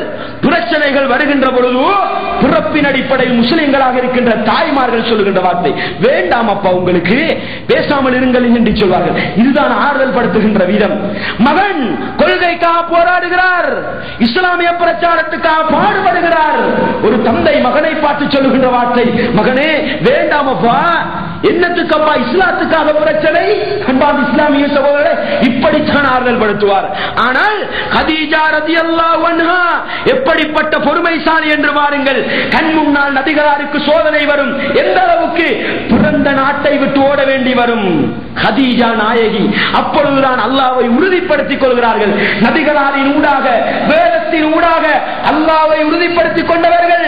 எப்படிப்பட்ட தியாகம் சகோதரர்களே! தன்னுடைய முழு சொத்துக்களையும் நபிகளாருக்காக, இஸ்லாத்துக்காக செலவழித்தார்கள். உடலால் பாடுபட்டார்கள், கஷ்டங்களை சுமந்து கொண்டார்கள். அன்பான இஸ்லாமிய சகோதரர்களே, எப்படிப்பட்ட கஷ்டம் தெரியுமா? கதீஜா நாயகி ஹிஜ்ரி 10 நபித்துவத்தின் 10வது ஆண்டு, நபித்துவத்தின் 10வது ஆண்டு கதீஜா நாயகி மரணித்து போகிறார்கள். நபிகளாருக்கு எவ்வளவு கவலை தெரியுமா? வரலாற்று ஆசிரியர்கள் அந்த வருடத்துக்கு சொன்ன பெயர் ஆமுல் ஹுஸ்ன், கவலைக்குரிய வருடம் என்று பெயர் சொன்னார்கள். ஏன் சகோதரர்களே? நபிகளார் எத்தனையோ உயிரை இழந்திருக்கலாம், நபிகளார் எத்தனையோ சொத்துக்களை இழந்திருக்கலாம். ஆனால் தன்னுடைய இந்த பிரச்சாரத்துக்காக, இஸ்லாமிய பணிக்காக உடலாலும் பொருளாலும் வாழ்க்கையினாலும் பாடுபட்ட ஒரு சொத்தை அல்லவா நான் இழந்திருக்கிறேன், ஒரு மனைவியை அல்லவா இழந்திருக்கிறேன் என்று நபிகளார் கடுமையாக கவலைப்பட்டார்களாம். அன்பார்ந்த இஸ்லாமிய சகோதரர்களே, யார் யார் கண் முன்னால் விளங்குகிறது நபிகளாருக்கு வருகின்ற சோதனை, நபிகளாருக்கு வருகின்ற பிரச்சனை. பெரிய செல்வத்தை மாட்டி நபிகளாருடைய பிரச்சாரத்துக்காக எல்லா சொத்துக்களையும் இழந்தார்கள். நாங்கள் அற்பமான இன்பத்தை இழக்க முயற்சி செய்வோமா?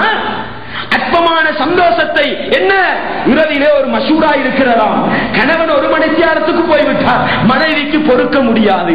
அன்பார்ந்த இஸ்லாமிய சகோதரர்களே, என்ன என்னப்பா உங்களோட கரைச்சல்? 12 மணி வரைக்கும் பள்ளியில வேலை, என்னப்பா சொந்த பிரச்சனைக்காகவா, கொடுக்கல் வகங்களுக்காகவா, அல்லாஹ்வுக்காக வல்லவ பாடுபடுகிறார்? அந்த கதீஜா நாயகியை போன்ற ஒரு சமூகம் உருவாகக்கூடாதா? அல்லாஹ்வுடைய மார்க்கத்துக்காக பொருளாலும் உடலாலும் பாடுபடுகின்ற இந்த செல்வ சீமாட்டிகள் உருவாகக்கூடாதா? சகோதரர்களை சிந்தனை செய்து பாருங்கள், சிந்தனை செய்து பாருங்கள். கிடைத்த பரிசு என்ன தெரியுமா?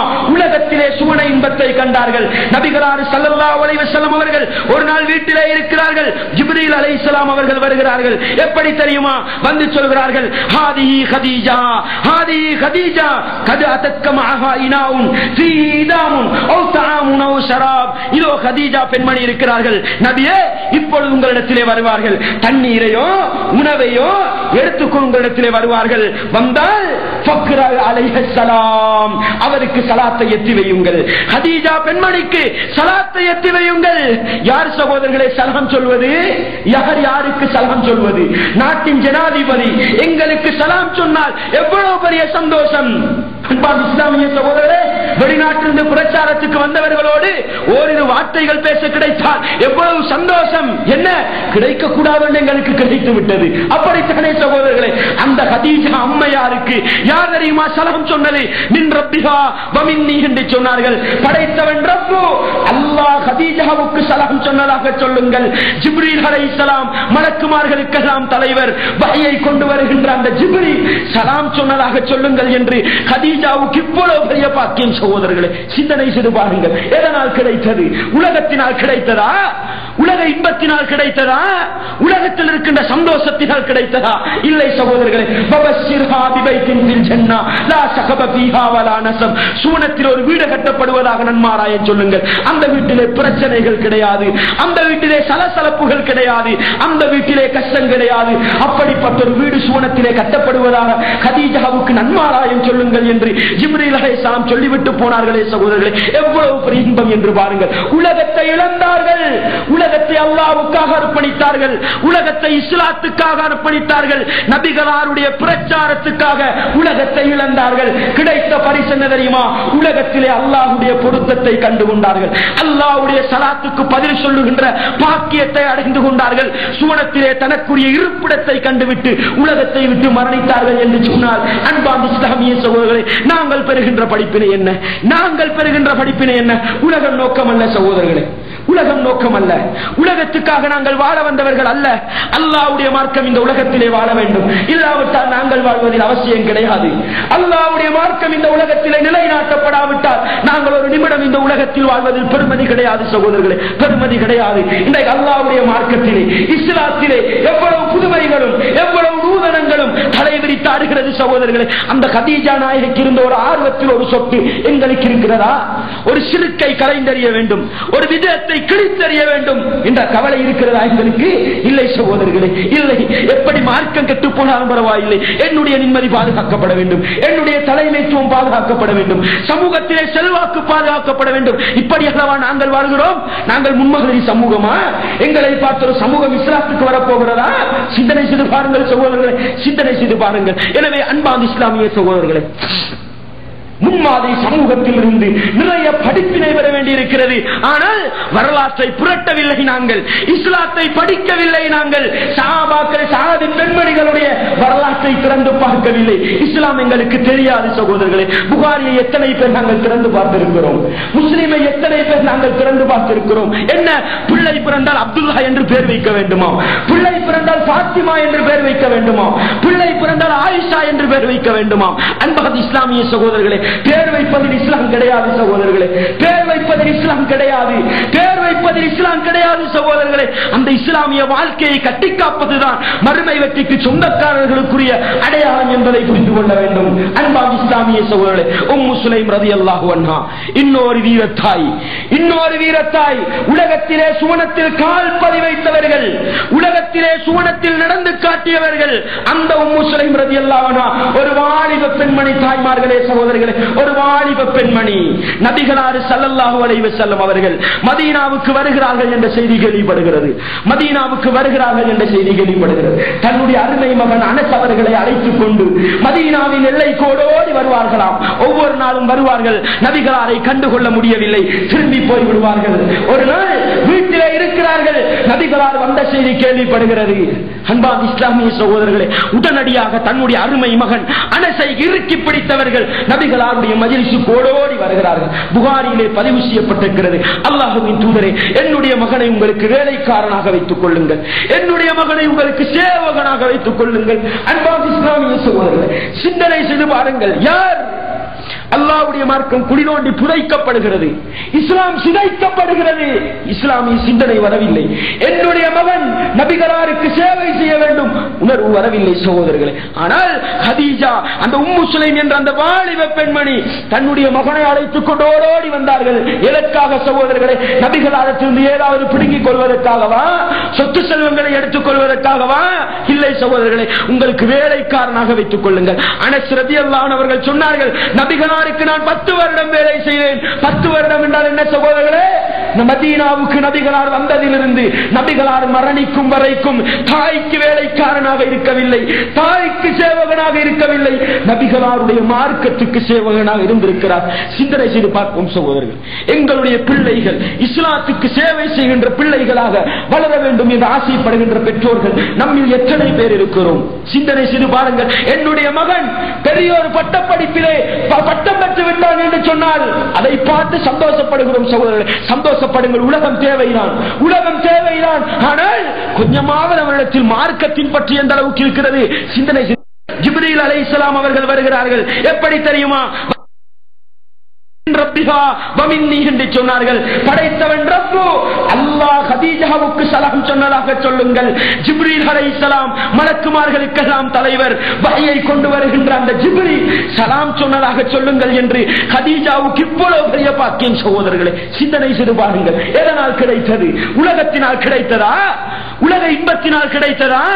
உலகத்தில் இருக்கின்ற சந்தோஷத்தினால் கிடைத்ததா? இல்லை சகோதரர்களே. பவஸ்ஸிர்ஹா பிபைத்தின் ஃபில் ஜன்னah லா ஸகப ஃபீஹா வலா நஸப். சூனத்தில் ஒரு வீடு கட்டப்படுவதாக நன்மாராய சொல்லுங்கள். அந்த வீட்டிலே பிரச்சனைகள் கிடையாது, அந்த வீட்டிலே சலசலப்புகள் கிடையாது, அந்த வீட்டிலே கஷ்டம் கிடையாது.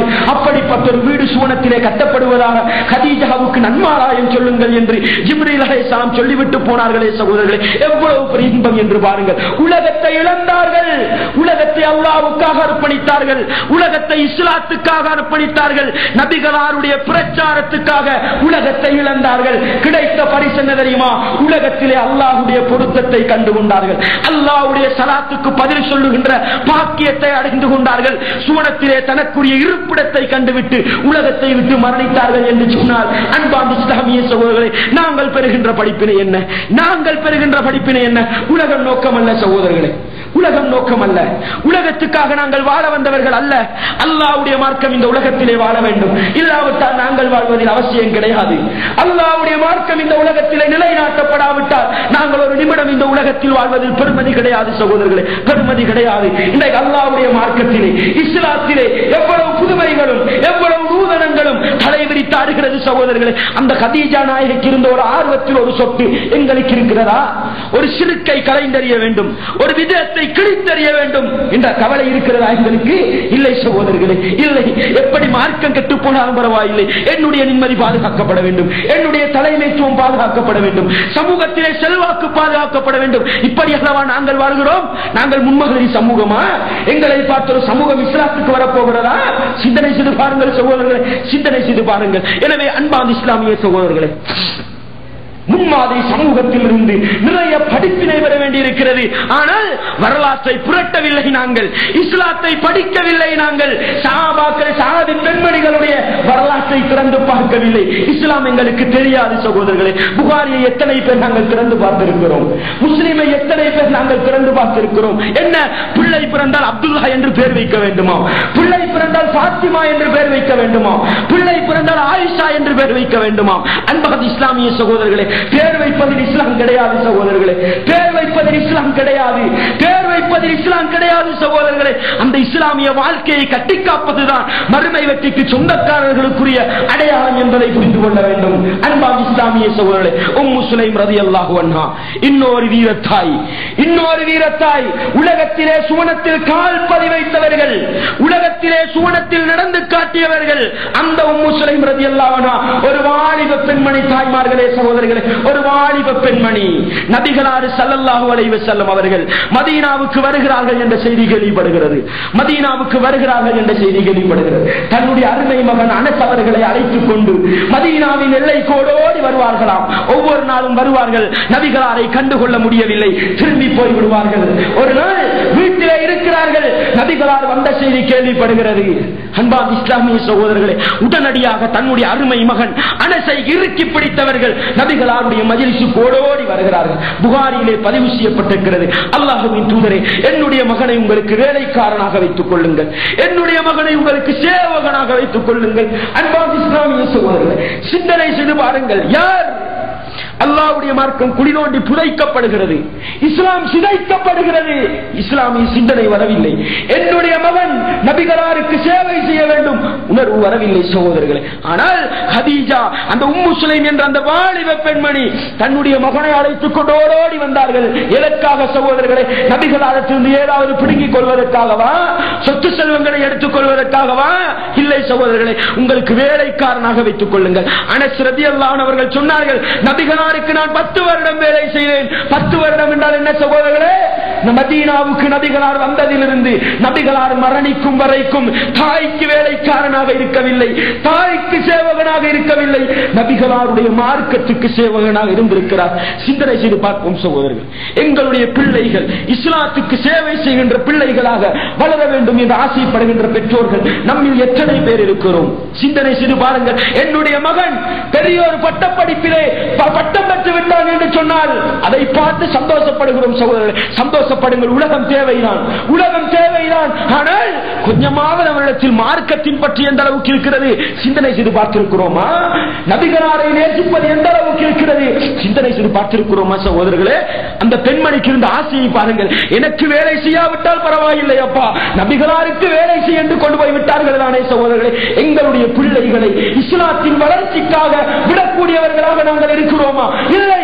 பிள்ளை இஸ்லாத்தை பேசுகிறான் என்றால் வாயை மூடி என்று சொல்லுகிற சமூகமாக நாங்கள் இருக்கிறோம் என்று சொன்னால் எங்கிருந்து முன்மாதிரி பெற்றிருக்கிறோம் சகோதரர்களே? எங்கிருந்து? சினிமா படங்களில் இருந்து, நாடகங்களில் இருந்து படிப்பினை வருகின்ற சமூகமாக இருந்தால் இந்த சமூகம் உருப்படுமா சகோதரர்களே? எங்களுடைய சகோதரர்களுக்கு யாரப்பா உங்களுடைய நேசத்துக்குரியவன்? ஒரு பட நடிகனின் பெயரை சொல்லுகின்றான், ஒரு பட நடிகனின் பெயரை சொல்லுகின்றான். ஒரு இஸ்லாமிய சகோதரனின் பேச்சை எடுத்து பார்த்தால் அல்லது போனை எடுத்து பார்த்தால் ஒரு நடிகரின் போட்டோவை முன்னால் போட்டு வைத்துக் கொண்டிருக்கிறார், ஒரு நடிகையின் போட்டோவை போட்டு வைத்துக் கொண்டிருக்கிறார். இவர்கள் சமூக சீர்திருத்தவாதிகளா? இல்லை சகோதரர்களே, சமூகத்தை சீரழித்த காடையர்கள், விபச்சாரகர்கள். இவர்களை பார்த்து பார்த்து சந்தோஷப்படுகிறோமே. என்னப்பா இது வாழ்க்கை? இதுதான் நான் நபிகளாரை நேசித்த விதம், இதுதான் நான் உம்மு சுலைம் இடத்திலிருந்து படிப்பினை பெற்ற விதம். சிந்தனை செய்து பார்க்க கூடாதா? நபிகளாரை நேசிக்கின்ற சமூகம் கையிலே பெருமதியான போனை வைத்திருக்கிறோம். என்னுடைய இன்பத்துக்கல்ல, என்னுடைய இன்பத்துக்கல்ல, இஸ்லாத்துக்காக என்னுடைய போனை பாருங்கள். நபிகளாருடைய ஹதீஸ் தொகுப்பு இருக்கிறது. எத்தனை பேருக்கு சொல்ல முடியும் சகோதரர்களே? எத்தனை பேருக்கு சொல்ல முடியும்? பெருமதியான விலை உயர்ந்த போனை வைத்திருக்கிறோம். நபிகளாருக்கு சேவை செய்கிறதா அது? இஸ்லாத்துக்கு சேவை செய்கிறதா அது? சிந்தனை செய்து பாருங்கள் சகோதரர்களே. நபிகளாருடைய வாழ்க்கை வழிமுறை தொகுப்பு இன்றைக்கு போனுக்குள் போடுகின்ற சொஃப்ட்வேராக வந்திருக்கிறது. எத்தனை பேர்கள் காட்ட முடியும்? இன்றைக்கு எத்தனையோ விடயங்களை கம்ப்யூட்டர், இன்டர்நெட் டவுன்லோட் பண்ணுகிறோம். எத்தனை பேர் நபிகளாருடைய மார்க்கத்தை டவுன்லோட் பண்ணினோம். அன்பார்ந்த இஸ்லாமிய சகோதரர்களே, அந்த உம்மு சுலைமுக்கு இருந்த கவலை என்ன தெரியுமா? நபிகளால் பாதுகாக்கப்பட வேண்டும், நபிகளாருடைய மார்க்கம் வளர வேண்டும் என்றால் எங்களுக்கு இருக்கின்ற உலக இன்பங்களை பயன்படுத்தி அல்லாஹ்வுடைய மார்க்கத்தை வளர்ப்பதற்கு நாங்கள் முயற்சி செய்கிறோமா என்று சிந்தனை செய்து பாருங்கள். அன்பார்ந்த இஸ்லாமிய சகோதரர்களே, இதே உம்மு சுலைம் ரலியல்லாஹு அன்ஹா முஸ்லிமிலே பதிவு செய்யப்பட்டிருக்கிறது. நபிகளாருடைய மஜ்லிஸுக்கு ஒரு விருந்தாளி வருகிறார். நபிகளார் ஸல்லல்லாஹு அலைஹி வஸல்லம் அவர்கள் தன்னுடைய வீட்டுக்கு ஒரு ஆளை அனுப்புகிறார்கள். விருந்து உபகாரம் செய்வதற்கு ஏதாவது இருக்கிறதா? இல்லை என்ற பதில் வருகிறது. உடனடியாக நபிகளார் மஜ்லிஸிலே கேட்கிறார்கள். அன்பார்ந்த இஸ்லாமிய சகோதரர்களே, விருந்து உபசாரம் செய்வதற்கு யார் இருக்கிறார்? அப்பொழுது அபூ தல்ஹா ரலியல்லாஹு அன்ஹு மஜ்லிஸில் எழும்புகிறார்கள். அல்லாஹ்வின் தூதரே, நான் இந்த விருந்தாளியை அழைத்து செல்கின்றேன். அன்பார்ந்த இஸ்லாமிய சகோதரர்களே, வீட்டுக்கு சென்று மனைவிடத்திலே உம்மு சுலைம் என்ற பெண்ணிடத்திலே கேட்கிறார்கள், நபிகளாரின் விருந்தாளி வந்திருக்கிறார், உபசரிப்பதற்கு ஏதாவது இருக்கிறதா? அன்பார்ந்த இஸ்லாமிய சகோதரர்களே, சின்ன பிள்ளைகளுக்கு இருக்கின்ற உணவை தவிர வேறு எதுவுமே கிடையாது. என்ன பதில் சகோதரர்களே? மனைவியை பார்த்து சொல்கிறார், பிள்ளைகளை உறங்க வைத்துவிடு, இருக்கின்ற ஒரு சொட்ட உணவை விருந்தாளி வைத்துவிடு, விளக்கை அணைத்துவிடு, சாப்பிடுகின்ற பொழுது விருந்தாளி வயிறு நிறைய உண்டு விட்டு போகட்டும். அன்பார்ந்த இஸ்லாமிய சகோதரர்களே, எங்களுடைய பெண்மணிகள் இப்படி நடந்து கொள்வார்களா? தன்னுடைய கஷ்டங்களை பொறுத்துக் கொண்டு நபிகளாருடைய விருந்தாளி சந்தோஷமாக இருக்கட்டும் என்று ஆசைப்பட்டார்களே சகோதரர்களே, எதன் விளைவு? நபிகளாரை நேசித்ததன் அடையாளம், இஸ்லாத்தை நேசித்ததன் வெளிப்பாடு. இப்படிப்பட்ட இஸ்லாமிய பற்றி எங்களிடத்தில் இருக்கிறதா? இதே உம்மு சுலைம் ரலியல்லாஹு அன்ஹா என்ன செய்தார்கள் தெரியுமா? தன்னுடைய இரக்கத்துக்கும் பாசத்துக்கும் உள்ள பிள்ளை மரணித்து விடுகிறது. இஸ்லாத்தில் இந்த பற்றை பாருங்கள் சகோதரர்களே. கலா கதிர் என்று சொல்வோம், அல்லாஹ்வுடைய ஏற்பாடு என்று சொல்வோம். அந்த கலாக்கதிரை எப்படி நம்பியிருந்தார்கள் என்று பாருங்கள். அன்பார்ந்த இஸ்லாமிய சகோதரர்களே, இரக்கத்துக்கும் நேசத்துக்கும் உரிய மகன் மரணித்து விடுகிறார். அபூ தல்ஹா வீட்டிலே இருக்கவில்லை. குடும்பத்தவர்களை பார்த்து சொல்கிறார், பிள்ளையின் மரண செய்தியை நீங்கள் யாரும் சொல்லக்கூடாது, நான் தான் அபூ தல்ஹாவிடத்திலே சொல்வேன். சொல்லிவிட்டு இரவையிலே தன்னை அழகாக அலங்கரித்துக் கொள்கிறார்கள். சாப்பாட்டை அழகாக சமைத்து வைக்கிறார்கள். கணவன் வீட்டுக்கு வருகிறார். பிள்ளை எப்படி இருக்கிறது? மற்ற நாளை விட அமைதியாக இருக்கிறது. பொய் சொல்லவில்லை, ஏனைய நாட்களை விட அமைதியாக இருக்கிறது. மரண செய்தியை சூசகமாக சொல்கிறார். அபூ தல்ஹாவுக்கு விளங்கவில்லை. அன்பார்ந்த இஸ்லாமிய சகோதரர்களே, இரவு சந்தோஷமாக இருக்கிறார்கள். காலை நேரத்தில் கணவனை பார்த்து கேட்கிறார், அபூ தல்ஹா அவர்களே, உங்களுக்கு ஒரு மனிதர் அமானித பொருளை தருகிறார், திருப்பி கேட்டால் கொடுப்பீர்களா, கொடுக்க மாட்டீர்களா? நிச்சயம் கொடுக்க வேண்டும், அதுதான் மனிதத்தன்மை, அதுதான் சரியானது. அப்படி என்றால் அல்லாஹ் எனக்கும் உங்களுக்கும் ஒரு குழந்தையை அமானிதமாக தந்திருந்தால் அதை எடுத்துக்கொண்டான் என்று சொன்னார்கள். அன்பார்ந்த இஸ்லாமிய சகோதரர்களே, எப்படி அற்புதமான நம்பிக்கை என்று பாருங்கள். அல்லாஹ்வுடைய ஏற்பாட்டை எப்படி பொருந்திக் கொண்டார்கள் என்று பாருங்கள். இன்றைக்கு எங்களுடைய குழந்தைக்கு ஒரு மரணம் சம்பவித்து விட்டால் எங்களுடைய வாயிலிருந்து வருகின்ற வார்த்தை என்ன சகோதரர்களே? அல்லாஹ்வை ஏசுகின்றோம், அல்லாஹ்வை திட்டுகின்றோம், பொறுமை இழந்தவர்களாக வாய்க்கு வருவதை எல்லாம் பேசுகிறோமே சகோதரர்களே. அந்த பெண்ணை போன்று பொறுமைசாலியாக இருக்கக்கூடாதா? கண்ணால் கண்ணீர் வடியட்டும் சகோதரர்களே. அந்த ஊசலையும் ஒரு பெண்மணிதான். கவலை இருந்திருக்கத்தான் செய்யும், ஆனால் தன்னுடைய கவலையை விட இஸ்லாத்தை மையப்படுத்தினார்கள். கவலை வந்துவிட்டது என்பதற்காக இஸ்லாமிய அடிப்படை கொள்கை எப்படி போனாலும் பரவாயில்லை, நான் கவலையை வெளிப்படுத்துவேன் என்று இருக்கவில்லை சகோதரர்களே. அல்லாஹ்வுக்காக பொறுத்துக் கொண்டார்கள், பொறுமையாக நடந்தார்கள். அபூ தல்ஹாவுக்கு கவலை ஏற்படுகிறது. பிள்ளை மூத்த செய்தியை சொல்லாமல் இருந்து விட்டாரே. நபிகளாருடைய மஜ்லிஸுக்கு ஓடோடி செல்கிறார்கள். அல்லாஹ்வின் தூதரே, என்னுடைய மனைவி இப்படி நடந்து கொண்டால். நபிகளார் என்ன சொன்னார்கள் தெரியுமா? பாரக்கல்லாஹு ஃபீ லைலத்திக்குமா, உங்கள் இரண்டு பேருடைய இரவையிலும் அல்லாஹ் பரக்கத்து செய்வானாக என்று சொன்னார்கள். அந்த ஹதீஸை அறிவிக்கின்ற அறிவிப்பாளர் சொல்கிறார், அந்த அபூ தல்ஹாவுக்கும் அந்த உம்மு சுலைமுக்கும் மதீனாவிலே 7 ஆண் குழந்தைகளை கண்டு 7 பேரும் குர்ஆனை சுமந்த, குர்ஆனை பாதுகாக்கின்ற ஹாஃபிதுகளாக இருந்தார்கள் என்று சொல்கிறார்கள். அன்பார்ந்த இஸ்லாமிய சகோதரர்களே, இவ்வளவு பெரிய வாக்கியம் எதனால் அவர்களுக்கு கிடைத்தது?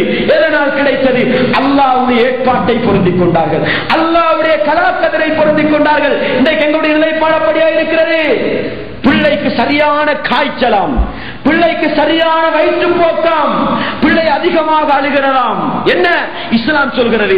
அல்லாஹ் நோயை இறக்கினான், மருத்துவத்தை இறக்கினான், மருத்துவம் செய்ய என்று சொல்கிறது. மருத்துவம் செய்வது சுன்னத்து. நாங்கள் என்ன செய்கிறோம்? ஹோமியோபதியா செய்யுங்கள், யூனானியா செய்யுங்கள், ஆங்கில வைத்தியமா செய்யுங்கள், எதை வேண்டுமானாலும் செய்யுங்கள். இஸ்லாம் அங்கீகரித்த வைத்தியம் முடியாதா? வைத்தியர்கள் கைவிரித்து விட்டார்கள்.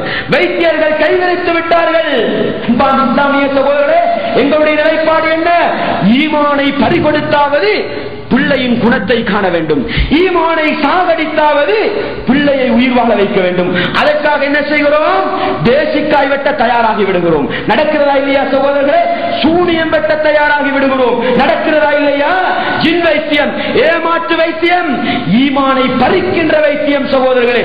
அதிலே காலை வைத்தாவது என்னுடைய பிள்ளைக்கு குணம் கிடைக்க வேண்டும். அப்படி பார்க்கிறோமா இல்லையா சகோதரர்களே? அப்படி நடக்கிறோமா இல்லையா சகோதரர்களே? சிந்தனை செய்து பாருங்கள். ஆனால் அந்த உம்மு சுலைம் என்ற பெண்மணி, என்னுடைய பிள்ளை மரணித்தாலும் பரவாயில்லை, ஈமானுக்கு ஆபத்து வந்துவிடக் கூடாது, ஈமான் ஆட்டம் கண்டுவிடக் கூடாது, ஈமான் பாதிக்கப்பட்டு விடக் கூடாது என்பதில் மிக கவனமாக இருந்தார்கள் சகோதரர்களே. அது போன்ற கொள்கையிலே உறுதியுள்ளவர்களாக இருப்போம். எப்படிப்பட்ட பிரச்சனைகளை சந்தித்தாலும், எப்படிப்பட்ட கஷ்டங்களை சந்தித்தாலும் அல்லாஹ்வுடைய மார்க்கத்திலே நாங்கள் ஆட்டம் கண்டுவிடக் கூடாது சகோதரர்களே. அடுத்ததாக பாருங்கள், நசாயிலே பதிவு செய்யப்பட்டிருக்கிறது. இதே உம்மு சுலைம் ரலியல்லாஹு அன்ஹா, அவருடைய முதலாவது கணவர் மரணித்து விடுகிறார். முதலாவது கணவர் மரணித்த பிறகு என்ன நடக்கிறது தெரியுமா? அபூ தல்ஹா என்ற தோழர் அவருடைய கணவராக இருக்கிறார். அவர் இஸ்லாத்துக்கு வந்திருக்கவில்லை. அவர் திருமணம் பேசி வருகிறார். உம்மு சுலைமே, நான் உங்களை திருமணம் முடிக்க வேண்டும். இஸ்லாமிய சகோதரர்களே, நாங்கள் என்ன செய்வோம்? ஒவ்வொரு வாலிபர்களும் ஒவ்வொரு பெண்மணிகளும் உள்ளத்திலே கை வைத்து கேட்டு பார்க்க வேண்டும். எங்களுக்கு வருகின்ற கணவன்மாரை நாங்கள் எப்படி தேர்வு செய்கின்றோம்? எங்களுக்கு வருகின்ற மனைவிமாரை நாங்கள் எப்படி தேர்வு செய்கிறோம்? ஈமானின் அடிப்படையில் தேர்வு செய்கிறோமா? இஸ்லாத்தின் அடிப்படையில் தேர்வு செய்கிறோமா? சிந்தனை செய்து பாருங்கள் சகோதரர்களே. ஆனால் அந்த உம்மு சுலைம் ரலியல்லாஹு அன்ஹா அபூ தல்ஹாவை பார்த்து என்ன சொன்னார்கள் தெரியுமா? அபூ தல்ஹாவே, நீங்கள் ஒரு மதத்தில் இருக்கிறீர்கள், நான் இஸ்லாத்தில் இருக்கிறேன், ரெண்டு பேரும் திருமணம் முடிக்க முடியாது. இஸ்லாத்துக்கு வாருங்கள், நீங்கள் அதுதான் எனக்கு தருகிற மகர். அன்பான இஸ்லாமிய சகோதரரே, உலகத்திலே மிகப்பெரிய ஒரு மகரை கொடுத்து ஒருவரை மகரை எடுத்து திருமணம் முடித்திருந்தார் அது உம்மு சுலைம் ரலியல்லாஹு அன்ஹா. என்ன சகோதரர்களே, ஒருவரை இஸ்லாத்துக்கு எடுத்து இஸ்லாத்தை முன்னிறுத்தி திருமணம் முடித்திருக்கிறார்கள் சகோதரர்களே. பாருங்கள், இந்த இஸ்லாமிய பற்றி இருக்கிறதா? கொள்கை பற்றி இருக்கிறதா? குர்ஆன் ஹதீஸை பேசுகிறோம், ஷிர்க் பித்அத்தை கண்டிக்கிறோம். வருகின்ற கணவன்மார்களை அப்படி எடுக்கிறோமா? ஆண் மக்கள் மனைவிமார்களை அப்படி எடுக்கிறோமா? இல்லை இல்லை. இவ்வளவு சீதனம் செல்கிறார், அதை வைத்துத்தான் நாங்கள் மனைவியை மட்டிடுகிறோம். இல்லை அல்லவா சகோதரர்களே? கடை தருவாரா? வீடு தருவாரா? வாகனங்களை தருவாரா? சொத்து செல்வங்களை தருவாரா? இப்படித்தான் நாங்கள் முடிவெடுக்கிறோம் சகோதரர்களே. வேண்டாம் சகோதரர்களே, வேண்டாம். நாங்கள் எங்களுக்கு இஸ்லாத்தை விட்டு சென்ற ஒரு சமூகம் இருக்கிறது. வேர்வையை விட்டு இரத்தத்தை ஓட்டி உயிரை கொடுத்து இஸ்லாத்தை காத்த ஒரு சமூகம் இருக்கிறது சகோதரர்களே. அதனால் தான் நாங்கள் இன்றைக்கு முஸ்லிம்களாக இருக்கிறோம். எனவே அந்த இஸ்லாத்தை கட்டி காக்கின்ற ஒரு கடமை எங்களுக்கு இருக்கிறது சகோதரர்களே. கடைசியாக ஒரு செய்தியை சொல்கிறேன். உம்மு ஐமன் ரலியல்லாஹு அன்ஹா, உம்மு ஐமன் ரலியல்லாஹு அன்ஹா நபிகளார் மரணித்து விடுகிறார்கள். நபிகளார் மரணித்த பிறகு அபூபக்கர் ரலியல்லாஹு அன்ஹு ஆட்சி பீடமேறுகிறார்கள். உமர் அவர்களை அழைத்த அபூபக்கர் ரலியல்லாஹு அன்ஹு அவர்கள் என்ன சொன்னார்கள் தெரியுமா? பாருங்கள், நபிகளார் உம்மு ஐமனை சந்திக்கின்ற பழக்கம் உள்ளவர்களாக இருந்தார்கள். நாங்களும் போய் உம்மு ஐமனை சந்தித்து விட்டு வருவோம்.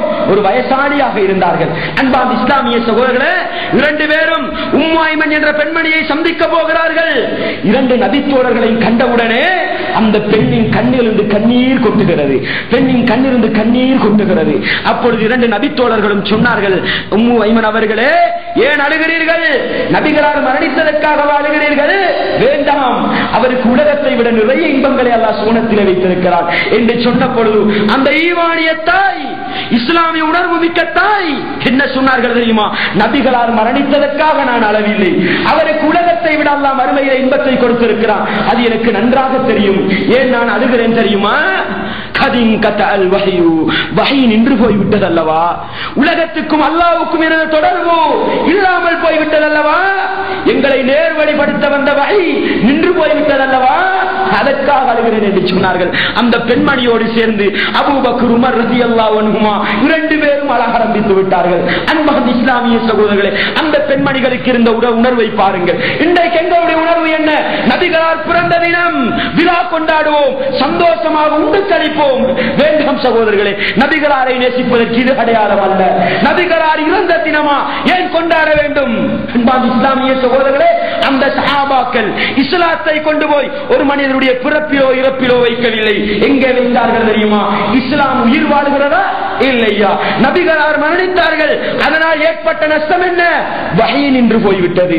எனவே அன்பார்ந்த இஸ்லாமிய சகோதரர்களே, இந்த ஈமானிய தாயின் இந்த நிகழ்வில் இருந்து நானும் நீங்களும் பெறுகின்ற படிப்பினை என்ன சகோதரர்களே? ஒரு சொட்டு கண்ணீர் வடிக்கிறோமா? ஒரு சொட்டு கண்ணீர் வடிக்கிறோமா? அல்லாஹ்வுடைய மார்க்கத்துக்காக வடிப்போம் சகோதரர்களே. கொஞ்சம் சிந்தனை செய்து பாருங்கள். எதற்காகவெல்லாம் அழுதிருக்கிறோம் சகோதரர்களே? எதற்காகவெல்லாம் கண்ணீர் சிந்திருக்கிறோம்? அல்லாஹ்வுடைய மார்க்கத்தை பார்த்து ஒரு சொட்டு கண்ணீர் சிந்திருக்கிறோமா சகோதரர்களே? குர்ஆன் ஹதீஸ் புறக்கணிக்கப்படுகிறது, ஒரு சொட்டு கண்ணீர் வடித்திருக்கிறோமா சகோதரர்களே? ஷிர்க் பித்அத் அரங்கேற்றப்படுகிறது, ஒரு சொட்டு கண்ணீர் வடித்திருக்கிறோமா சகோதரர்களே? சிந்தனை செய்து பாருங்கள். ஆனால் அந்த உம்மு ஐமன் என்ற தாயார் எதற்காக கண்ணீர் வடித்தார்கள் தெரியுமா? வஹி நின்று போய்விட்டதே என்பதற்காக கண்ணீர் வடித்தார்கள். எனவே அன்பார்ந்த இஸ்லாமிய சகோதரர்களே, ஈமானிய தாய்மார்களே, சகோதரர்களே, நாங்களும் கண்ணீர் வடிக்க வேண்டுமா? அல்லாஹ்வுடைய மார்க்கத்துக்காக கண்ணீர் வடிப்போம். குர்ஆன் ஹதீஸுக்கு மாறு செய்கிற பெற்றோர்களை பார்த்து கண்ணீர் வடிப்போம். குர்ஆன் ஹதீஸுக்கு முரணாக நடக்கின்ற பிள்ளை குட்டிகளை பார்த்து கண்ணீர் வடிப்போம் சகோதரர்களே. அதற்காக கண்ணீர் வடித்தால் அல்லாஹ்வுக்காக சிந்துகின்ற ஒரு சொட்டு கண்ணீர் மறுமையிலே எங்களுக்கு அல்லாஹ்வுடைய நிழலை பெற்று தரும். நபிகளார் சொன்னார்களா இல்லையா? மறுமையிலே அல்லாஹ் 7 கூட்டத்தவர்களுக்கு தன்னுடைய நிழலை கொடுக்கிறான் என்று சொன்னார்கள். அதில் ஒரு கூட்டம் யார் சகோதரர்களே? ரஜுலுன், ஒரு மனிதர் இருக்கிறார், தக்கரல்லாஹ காலியன், ஒரு தனிமையில் இருந்து கொண்டு அல்லாஹ்வை ஞாபகப்படுத்தி ஃபபாதத் ஐனா, கண்ணிலிருந்து கண்ணீர் வடிகிறது என்று சொன்னால் இந்த மனிதனுக்கு அல்லாஹ் தன்னுடைய நிழலை கொடுத்து கௌரவிப்பதாக நபிகளார் ஸல்லல்லாஹு அலைஹி வஸல்லம் சொன்ன செய்தியை புகாரி முஸ்லிம் உட்பட எல்லா ஹதீஸ் கிதாபுகளிலும் பார்க்கின்றோம். எனவே அன்பார்ந்த இஸ்லாமிய சகோதரர்களே, தாய்மார்களே, சகோதரிகளே, எங்களுடைய உணர்வுகள் இஸ்லாத்துக்காக இருக்க வேண்டும். எங்களுடைய ஆசைகள் இஸ்லாத்துக்காக இருக்க வேண்டும். இதுதான் முன்மாதிரி பெண் சமூகத்திடத்திலிருந்து நாங்கள் பெறுகின்ற படிப்பினையாக இருக்க வேண்டும். சுருக்கம் என்ன தெரியுமா? இஸ்லாத்துக்காக நாங்கள் வாழ வேண்டும் சகோதரர்களே, இஸ்லாத்துக்காக நாங்கள் வாழ வேண்டும். எங்களுக்காக இஸ்லாம் அல்ல, எங்களுக்காக இஸ்லாம் அல்ல. யாராவது மரணித்தால் ஃபாத்தியா ஓதுவதற்கு இஸ்லாம் வேண்டாம் சகோதரர்களே. திருமணம் முடிப்பதற்கு இஸ்லாம், ஃபாத்தியா ஓதுவதற்கு வேண்டாம் சகோதரர்களே. பிள்ளை பிறந்தால் பேர் வைப்பதற்கு இஸ்லாம் வேண்டாம் சகோதரர்களே. இது எங்களுக்கு ஏற்ற மாதிரி இஸ்லாத்தை பயன்படுத்துவது. இப்படி நாங்கள் இஸ்லாத்தை நேசிக்க வேண்டிய அவசியம் கிடையாது. இஸ்லாத்துக்காக நாங்கள் வாழ்வோம் சகோதரர்களே. அப்படி என்றால் இஸ்லாத்துக்கு ஏதாவது ஒரு ஆபத்தா, இஸ்லாத்துக்கு தீங்கா, உயிரை கொடுக்க துணிய வேண்டும். எனவே அன்பார்ந்த இஸ்லாமிய சகோதரர்களே, முன்மாதிரி பெண் சமூகத்திடத்திலிருந்து நாங்கள் பெற வேண்டிய படிப்பினைகள் இன்னும் எத்தனையோ இருக்கின்றன சகோதரர்களே. சுருக்கம் என்ன தெரியுமா? கொள்கையிலே அந்த சமூகம் எப்படியாக உறுதியாக இருந்தது, அகீதாவை பாதுகாப்பதில் கொண்ட கொள்கையில் உறுதியாக இருப்பதில் அந்த பெண் சமூகம் எப்படி இருந்தது என்பதை பார்த்தோம் சகோதரர்களே. நபிகளாரை நேசிப்பதில் அந்த ஈமானிய தாய்மார்கள் எப்படி இருந்தார்கள் என்பதை பார்த்தோம் சகோதரர்களே. தஅவா பிரச்சாரத்திலே பங்கு கொள்வதில் அந்த பெண்மணிகள் எப்படி இருந்தார்கள் என்பதை பார்த்தோம் சகோதரர்களே. எனவே நாங்களும் எங்களுடைய கொள்கையை எந்த கட்டத்திலும் விட்டுக் கொடுக்க மாட்டோம். இஸ்லாத்தை எந்த கட்டத்திலும் விட்டுக் கொடுக்க மாட்டோம். இஸ்லாத்துக்காக எதையும் இழக்க தயார், இஸ்லாத்தை இழக்க மாட்டோம் என்ற ஈமானிய உணர்வு மிக்கவர்களாக, இஸ்லாமிய பற்றுள்ளவர்களாக உலகத்திலே வாழ்வதற்கு நாங்கள் முயற்சி செய்ய வேண்டும். எனவே அந்த முன்மாதிரி பெண் சமூகத்தில் இருந்து சரியான பாடங்களை பெறக்கூடிய நன்மக்களாக வல்லவன் ரஹ்மான் என்னையும் உங்களையும் ஆக்கிவிட வேண்டும். நானும் நீங்களும் இந்த உலகத்திலே வாழுகின்ற பொழுது லா இலாஹ இல்லல்லாஹ் முஹம்மது ரசூலுல்லாஹ் என்ற அந்த கலிமாவின் அடிப்படையில் அல்லாஹ்வுடைய கட்டளை அல் குர்ஆனும் நபிகளார் ஸல்லல்லாஹு அலைஹி வஸல்லம் வாழ்க்கை வழிமுறை அஸ்-சுன்னாவும் எங்களுடைய அடிப்படை என்பதை உள்ளத்தினால் உறுதி கொண்டு நாவினால் மொழிந்து வாழ்க்கையிலே அமுல்படுத்துகின்ற உண்மை முஸ்லிம்களாக வாழ்ந்து மரணிக்கின்ற பொழுது அதே இஸ்லாத்தில் மரணிப்பதற்கு நாங்கள் முயற்சி செய்வோம். வல்லவன் ரஹ்மான் எனக்கும் உங்களுக்கும் எல்லா ஈமானிய உறவுகளுக்கும் அந்த பாக்கியத்தை தர வேண்டும். வா ஆகிரு தஅவானா அல்ஹம்துலில்லாஹி ரப்பில் ஆலமீன்.